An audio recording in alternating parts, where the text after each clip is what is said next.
It started off like almost like a secret society meeting, you know what I mean? You couldn't really talk about it. We just knew we were supposed to meet somewhere, and we couldn't tell anybody where we was meeting. You know, it was a secret location, and so we ended up meeting in Plano at some guy named KC's house. You know, it's funny when we look back at when we started and we were, is anybody going to come? We truly asked ourselves, is anybody going to come? Could we even fill up our living room? Our main wish list was 120 people. Can we launch with 120 people? And we had 127 at our launch.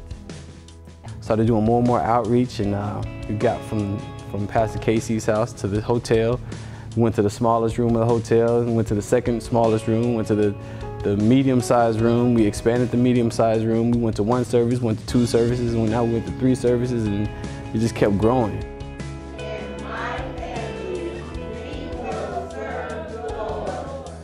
I think that drew us in was just the way people loved us when we got here. It was unbelievable. I mean, sincere too. Sincere, it wasn't a forced caring, introduction.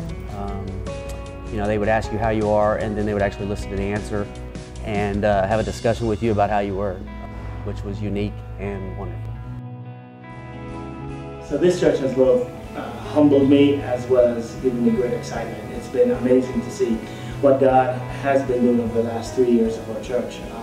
To go from 4 people in a living room to over 1,400 now just continues to blow my mind. But in that there relies our challenge. Our challenge is that God has called us to win people to Christ and to grow people up in Christ. The 4 corners of the area where the church sits is ripe for a harvest, and I think that, you know, God will use us to be a city on a hill. So I think we still have to remember that we're just not here to sit and now we enjoy this building, but that we still have a lot of work to do. I just really think about Acts chapter 2 when the Lord talks about multiplying their numbers. I think about what he told the disciples to go and make disciples of all the nations. And so I always ask myself, what more could God be doing through us if we're just willing to work, willing to serve, and willing to do whatever it is he asks? Because I know that there is no strategy, there is no flyer, there is no marketing plan that makes those kind of numbers. That is only the Spirit of God responding to his people. Is a couple who was not only headed to divorce court, had the papers in hand. They got involved in one, they got challenged on what true marriage looks like, and they ripped up their divorce papers right in the middle of service. This is church.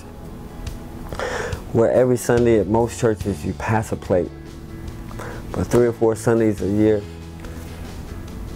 you don't put into the plate, you take out a plate. And I hear stories where people came to church with not even enough gas money to get home. And the plate was passed and it reached in, and electric bill was met now, the gas, food for their kids for the week. This is church.